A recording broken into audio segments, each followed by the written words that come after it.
आज दशकों बाद यूपी में ऐसा चुनाव हो रहा है जब कोई सरकार अपने किए विकास कार्यों के आधार पर गरीबों के हित में किए गए कार्यों के आधार पर आज आपसे वोट मांग रहा है।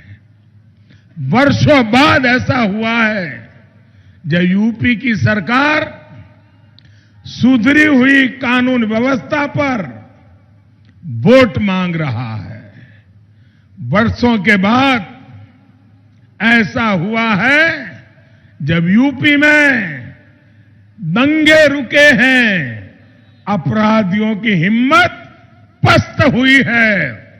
वर्षों बाद ऐसा हुआ है जब मुख्यमंत्री अपने परिवार को आगे बढ़ाने भ्रष्टाचार का आरोप ऐसी किसी भी मुसीबत को इस चुनाव के मैदान में झेल नहीं रहा है। और वर्षों बाद ऐसा हुआ है जब गरीब मध्यम वर्ग खुद आगे आकर कह रहा है आएगी तो एनडीए ही, आएगी तो एनडीए ही, आएंगे तो योगी ही। 2019 में मुस्लिमों के पवित्र स्थान मक्का में 2 करोड़ से ज्यादा लोग हज करने लिए, उम्रा करने के लिए गए थे। इसी तरह ईसाइयों के पवित्र स्थान वेटिकन सिटी में 2 साल पहले 2019 में करीब करीब 1 करोड़ लोग वहां के चर्च और म्यूजियम को और पोप के दर्शन करने के लिए गए थे। इन देशों ने वहां पर आने वाले भक्तों के लिए बेहतरीन सुविधाएं तैयार की है, आधुनिक व्यवस्थाएं बनाई है, लोगों को वहां पर रहने की दिक्कत ना हो, कनेक्टिविटी की परेशानी ना हो, हर तरफ साफ सफाई हो, इसका बहुत ध्यान रखा जाता है। लेकिन भारत में अगर हम उसी दिशा में कुछ काम करें, लोगों की सुविधा की चिंता करें, नागरिकों की भलाई के लिए काम करें, तो इनको वो सांप्रदायिक चश्मों से ही देखने की कोशिश करते हैं।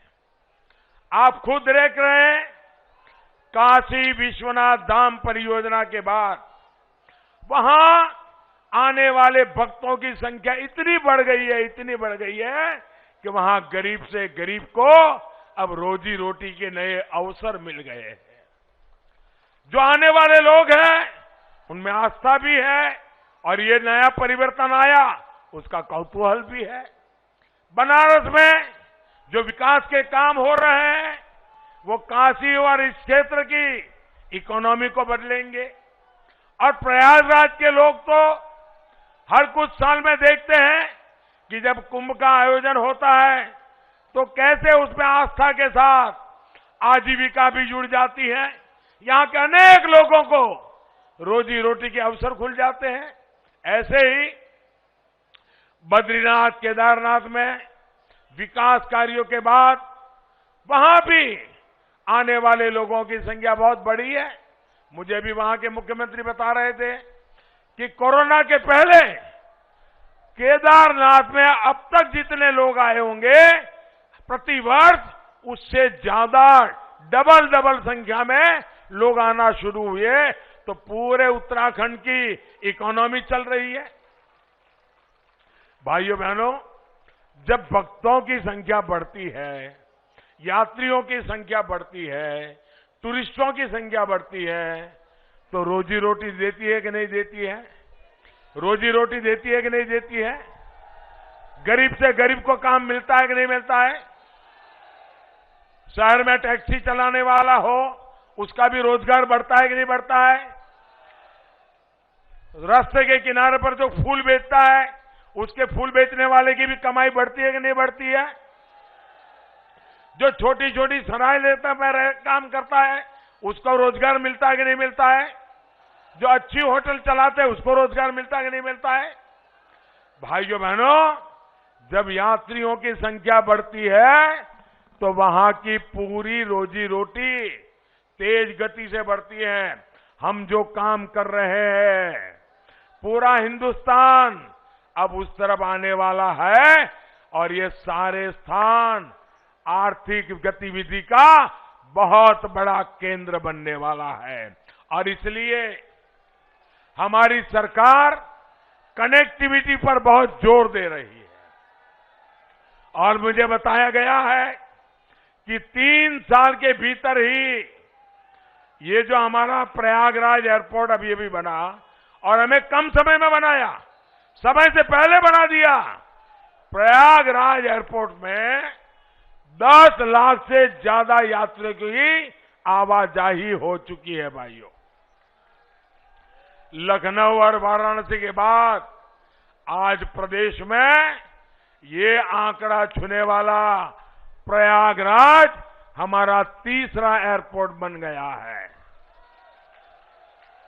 साथियों, बात एयरवे कनेक्टिविटी की हो, हाईवे कनेक्टिविटी की हो, वाटरवे कनेक्टिविटी हो या रेलवे कनेक्टिविटी की हो, हम उत्तर प्रदेश के हर हिस्से को जोड़ना चाहते हैं।